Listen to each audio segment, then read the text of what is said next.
Hey, Conor here at Neversink farm, and I wanted to talk about flame weeder parts, the different parts you can get for a flame weeder. And there's not a lot of them, but they're important and they're really, really useful. So every flame weeder is going to have a torch, right? The business end.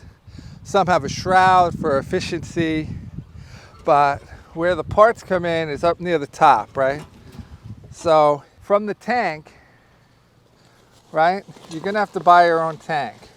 Now, if you're carrying around a tank, a small little tank is really the best because they're lightweight. This is a 2.5 gallon tank, very light. It's not a big deal on your back. I mean, at its heaviest, I don't know how much weight it's going to be, but maybe 20 pounds after you filled it.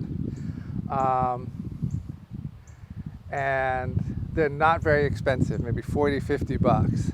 You know, not a big deal. You can go up to aluminum tank, which is like 1.5 gallons. They're a very specialized tank, but those are going to run $150, $200. Might be a good investment, especially if you don't do a lot of flame weeding, but you don't want to carry a lot of weight. You know, they're going to last forever. They work exactly the same. They're just smaller and thinner tanks.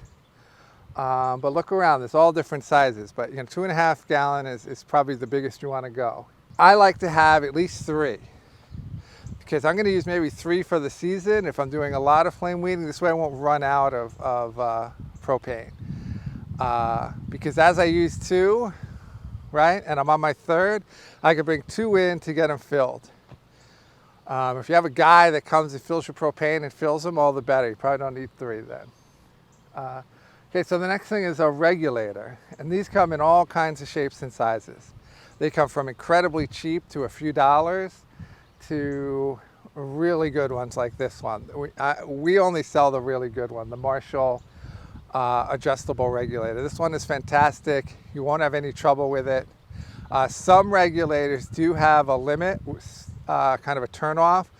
So like if your tank shakes, like if you ever had a regulator where you put the tank on and the thing goes out, it probably has a limit in it where it's shutting itself off.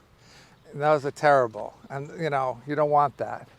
The one we sell doesn't have that at all. It can be adjusted so that you can just use a nice low flame, which always a low flame. You just want a very low roar, you know, not even a roar, like a low purring. And I find it very important to use a regulator. It's just going to make your equipment last longer. It's more efficient for the propane, right? You know, it's just going to, what you save on propane by having a regulator more than pays for your regulator. So it's kind of important. Sure, you can go without a regulator and just things on high, but I just don't recommend it. And, you know, it end up ruining your equipment. Usually a tube comes with any flame weeder. You know, a good tube is important. You can get it just like anything else. You get cheap ones, you get expensive ones, but the cheap ones will start to crack and will eventually crack and leak propane. The next important thing is a squeeze valve, and a lot of people, you know, say, you know, I don't want to get a squeeze valve. You know, it's going to cost a lot of money. But you know, as you go for bigger flame weeders, right? I like to have a nice small one for in between rows and in the houses, and then a bigger one for larger areas in the spring. And you can use the same squeeze valve for both.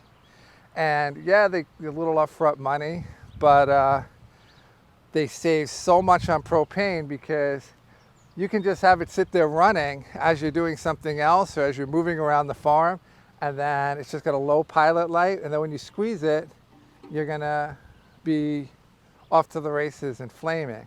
So you save so much propane. There's less time going and getting them filled up.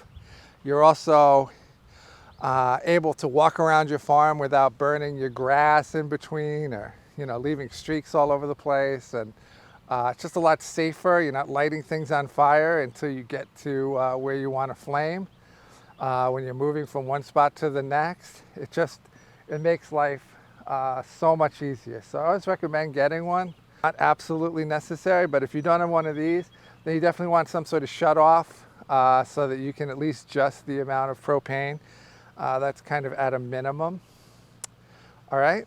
Anyway, so thanks for watching, and hope you have a weed-free farm and garden.